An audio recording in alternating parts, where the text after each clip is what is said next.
What's up, everyone? Welcome back, and thank you for stopping in here to the channel. Glad to have you.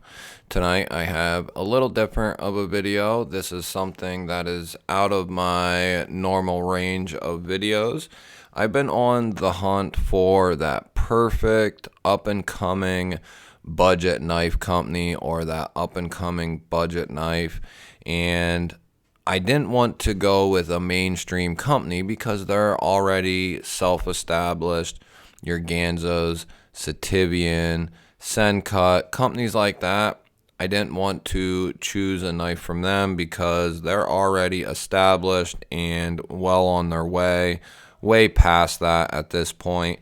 And I happened to be scanning along Amazon, and I stumbled upon a couple different companies, and I figured I would choose one out of the couple that I saw to start with, and I landed on this company, JSWS, and I was going to do a tabletop unboxing of this knife, and then I figured, well, I'll just open it up, and then I'll take a look at it and do a video on it. Well, I decided after opening it, I might as well do a legitimate first impressions of this knife right now, right in front of you guys. So it comes in a magnetized display box like this.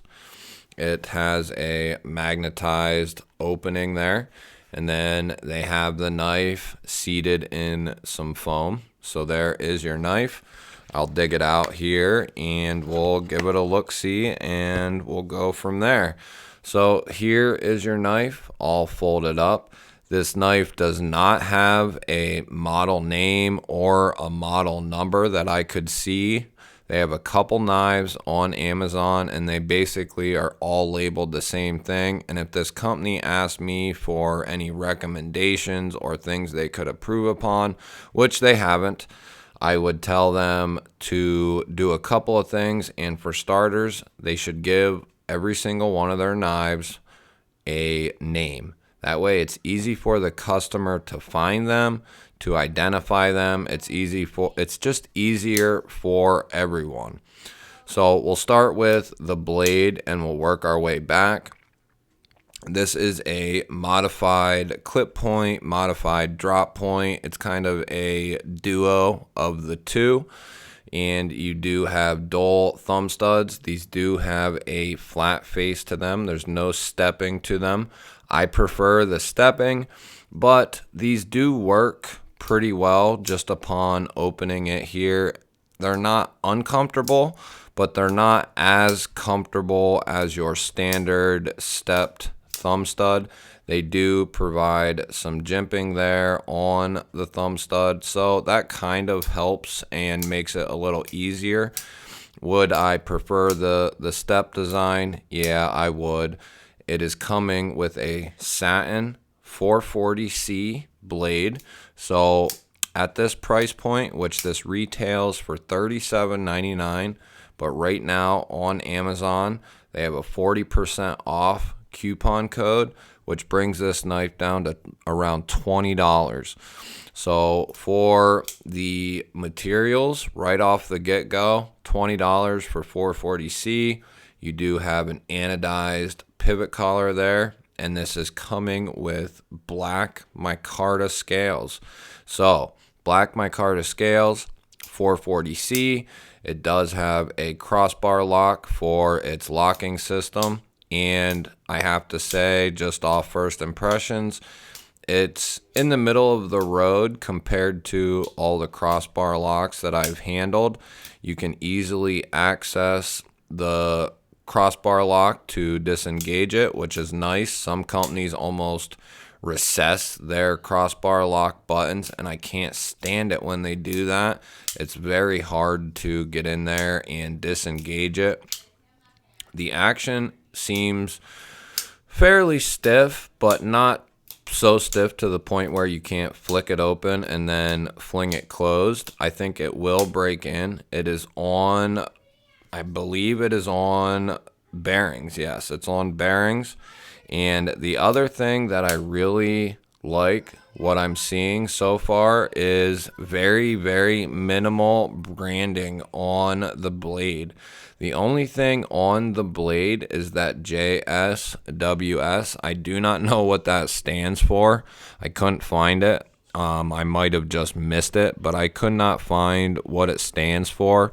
They do not even have the China imprint on the tang of the knife or on the clip side of the knife, and I really like that. I cannot stand when companies put China right there on the blade. It is one of the most annoying things in the world to me. CJRB does it, and we know it's from China. You do not need to put it on the blade.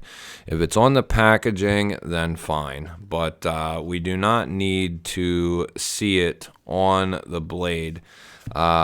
Is this made in China? I'm not 100% sure that it is, but I believe that it is. It doesn't specify here on the box or on the knife, but I believe it's probably made in China.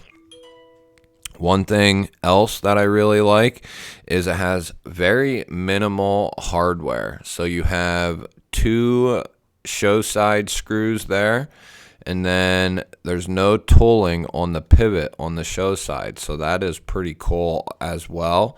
And then on the back, you have tooling for the pivot, and you have 2 scale screws, and then you have 2 clip screws.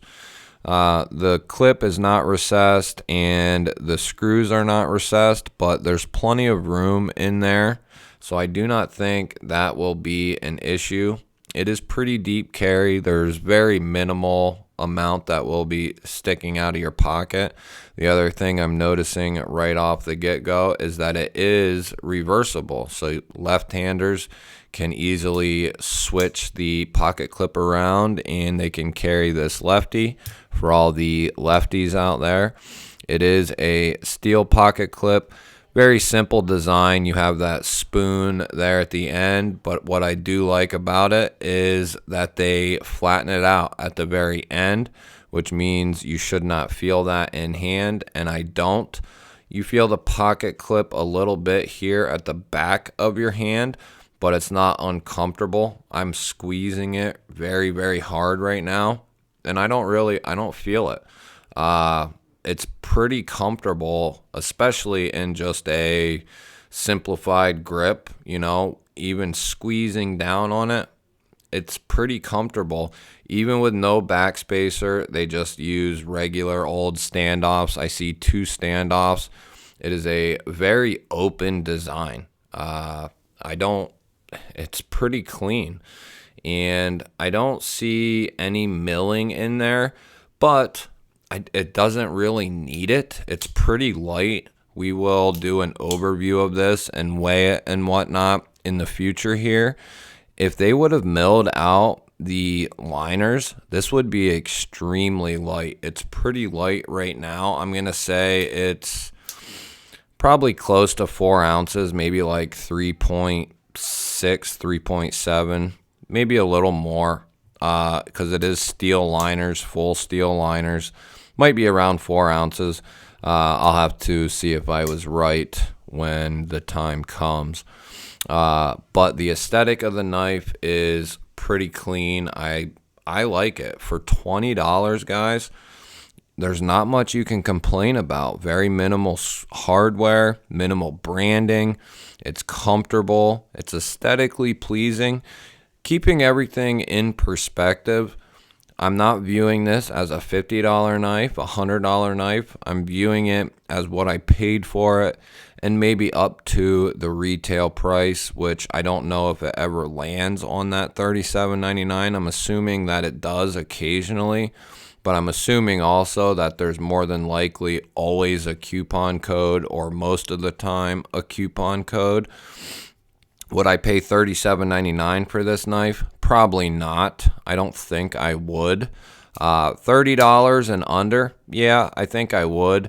At close to $40, I would expect maybe a little bit more in regards to the steel choice, but well done 440C is very easy to sharpen. It doesn't hold an edge as long as some of these super steels we have out now, but For an everyday user and something you can easily sharpen in the field, 440C is a great steal. And if done right, it holds an edge pretty well, and it's pretty tough. The corrosion resistance is there. I have no problem with 440C, especially at the $20 price point. All in all, I'm pretty impressed with this JSWS, almost to the point where I'd be willing to give one of their other knives a chance. There are some other companies that I'm interested in taking a look at. Now, everything is aesthetically pretty good, build quality pretty good, materials pretty good, but the ultimate question is, can it cut? So, first cut test here, piece of paper. We got the JSWS. Let's see what it's hitting for.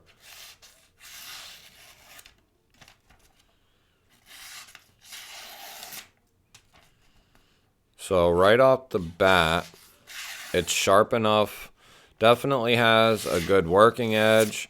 It's pretty slicey. Does it poke? Pokes pretty good. So if you do a lot of poking into things and then cutting, this will do pretty well at that with that nice pointy tip there. I like it. It's pretty nice. Could it be a little sharper? Yeah, of course, but it's pretty sharp. I couldn't really expect or ask them to do much better than that, especially at the price point. But all in all, guys, I think it is pretty good and definitely worth giving an overview to, giving a look at if you're interested in budget knives or looking for a work knife or an EDC knife that you can kind of beat up on and not feel bad about doing it. This will find a home eventually with me somewhere, maybe in my truck or in my work bag. I will definitely do an overview of this knife and a comparison in that overview, and then we'll go ahead and do a short-term review of this guy as well. The micarta, if you're wondering, it's a mixture of smooth and fuzzy, so it's kind of right in the middle of, if you've ever had really fuzzy micarta, really smooth micarta, it's somewhere right there in the middle. It's got some grip to it, so I like it. It's comfortable in hand, has a useful blade shape, materials are pretty good. I'm a pretty big fan so far. They have some things they could work on for sure, but if they are just getting started, this came out in the last quarter of 2022, and I didn't really see much more from them before that. So I'm thinking they are a newer company, and companies like Kubi and many others, Ganzo, start out just like this.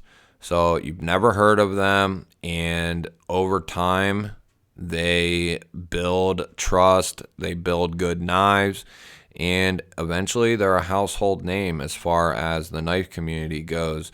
And that's kind of what I'm searching for. So the JSWS seems like a good candidate. I do have some others in mind that I will be bringing to the table, and we will be taking a look at here in the near future. Do me a favor, guys, hit that thumbs up button and leave me a comment down below. Let me know what you think of this guy. Hit that subscribe button. If you are not subscribed, I'd love to have you here. Otherwise, guys, I will catch you later.